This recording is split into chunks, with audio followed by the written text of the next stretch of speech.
Ulster beat Munster 36 points to 17 in the first URC quarter-final, folks. We're going to over some key events, some stats, and you guys can let me know your thoughts. I've watched this one delayed, having taken my kids out on Saturday morning over here. Long weekend here in New Zealand, so no rugby for my son this morning. So we did some family stuff, and then I came back and watched some rugby.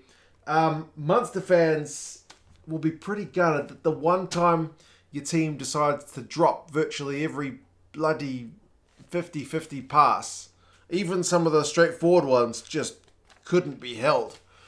Goodness gracious, talk about putting your head in your hands, frustrating stuff. A lot of drop ball from Munster, and Ulster, some pretty slick backline moves. That back three, I think it was Balakoon, McElroy and Moore this week. Goodness me. Those guys, and then Hume in the midfield. Man, McCloskey as well. They were on absolute fire. They can just catch you so flat-footed with that wide ball, eh? They're unbelievable. Really, really tidy stuff.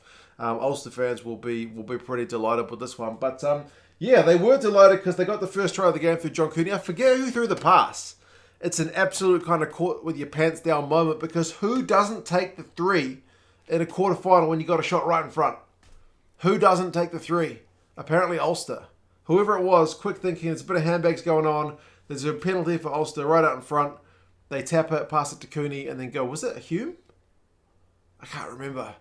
But real quick thinking. So kind of unopposed, Cooney goes over and suddenly Ulster are 7 points ahead when you're thinking they're just going to be 3.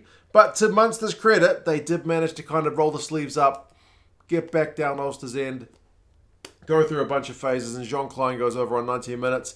They had to TMO after Gavin Coombs had gone close to make sure there was no knock-on in the build-up. There was a sneaky little kind of lose control of it, but not really onto your foot, and then regather it or some nonsense like that. But looks dodgy, but TMO's happy with it, and it's 7 points apiece.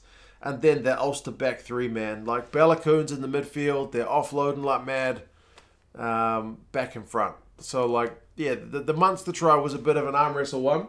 The Cooney one was a bit of a sneaky one, and then the try of the game thus far is the first one to Stuart Moore, and then the second one he gets, again, it's the width, which is the killer. It's another one that looks a wee bit dodgy. It looks like he might have lost it, but he's just got enough contact with the ball. Alan Quinlan didn't really like it in the commentary, but I think that one was pretty fair, and 19 points to 7. Ulster going with a pretty tidy lead at half-time. They're just looking a wee bit sharper. Like I mentioned, the Munster handling has been brutal. Has been absolutely brutal. And then second half, man, Hume gets a big line break, and that one sets up Timoney, who's everywhere as well. He's been really impressive all season. That one, after Hume goes into that gap, makes it 26 points to 7. 26 points to 7, I'm thinking to myself, maybe game over, but still half the game to go. So it's kind of hard to make that call. Especially when Coombs almost gets one, kind of the flip side of the more TMO call. Coombs, when he charges down Cooney, he just doesn't have, it's on his elbow kind of thing, and just loses it. It's one of those ones where you just got no luck. That was literally the note that I wrote. No luck for the Munster guys. Their forwards were working really hard. They did manage to set up Earls to do the glory thing that the outside backs do out in the corner, but it was all the forwards that built up into that first one. So 26-12, not necessarily game over, but then after they've conceded 5 points, Ulster get 3 back with a penalty. So that one's another brutal one for Munster, eh? Like, you have to work that hard for a try. The try is not converted, so you get 5, and then a minute or two later, Ulster's kicking 3 points back at you. So you've only ended up with a net gain of 2 points after all that effort. Kind of gutting. So 29-12. And then the Hume try on 61 minutes, I think that was it. That was the game. Like, pretty much nail on the coffin. I know you got 20 minutes to go, but realistically it wasn't looking like happening for Munster. He only just bloody got it. I mean, Timoney this time, it was kind of the reversal, where Timoney's the man getting over the advantage line, setting up the go-forward play, and it's Hume who manages to finish it off. He gets brought down, kind of scrambling, like 5 metres before the line, but is able to get the ball down without having to kind of do any double movements and whatnot. So, yeah, that's looking for mine like game over. Earls does get a consolation one with 10 to play, but they weren't looking like overhauling that lead. So it finishes 36-17. I mean, they could have lost another try, the Munster guys. They could have conceded another one, I mean, when McElroy had a big intercept. He just didn't have the wheels. I reckon maybe he could have backed himself, but Haley was chasing him down like he owed him money. Hey, so yeah, it was a good defensive effort. When your team's pretty much dead and buried, you could have just put your head down and let it go. But the Munster boys did keep fighting. But yeah, it was never really going to be overturned. So run meters finish 406 to 290. Ulster lead that. And the teams have a pretty similar number of carries and possession. So it's just more effective carrying from the Ulster guys, able to find the space, find the width. I mean, clean breaks is 5-4, which is actually pretty much the same.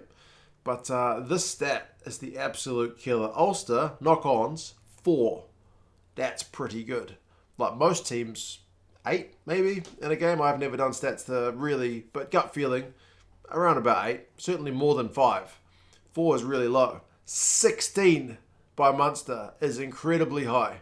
Some teams total turnovers conceded. Knock-ons, kicking out on the full, getting turned over at the breakdown, all that stuff will not get to 16. So to have 16 just knock-ons is unbelievable. There's not the game to be doing that when it's a knockout game, but the handling gods were not smiling on the Munster boys this week. Damien Delende beats 5 defenders, misses 5 tackles, so that kind of, any positives are kind of taken away in comparison. Hume, who gets man of the match, makes, I think 3 tackles, misses 2, which ain't great numbers, but he beats 7 defenders, so he's well more in the positive territory. Coombs makes 37 run meters, not a bad shift on his return. Timoney, 15 from 15 tackles. So, yeah, pretty crazy stuff. Like I mentioned, man, the Munster handling was pretty bad. And it's Ulster. Like, as I said, if you haven't seen this game, well worth going to look at the highlights because there was some proper thing of beauty tries in this Ulster side. The commentators mentioned that Ulster will likely play Edinburgh or the Stormers, I think they said, so we'll kind of wait and see who they face. They'll certainly be a tough challenge, whether it's home or away. And the Munster boys, that's their season done.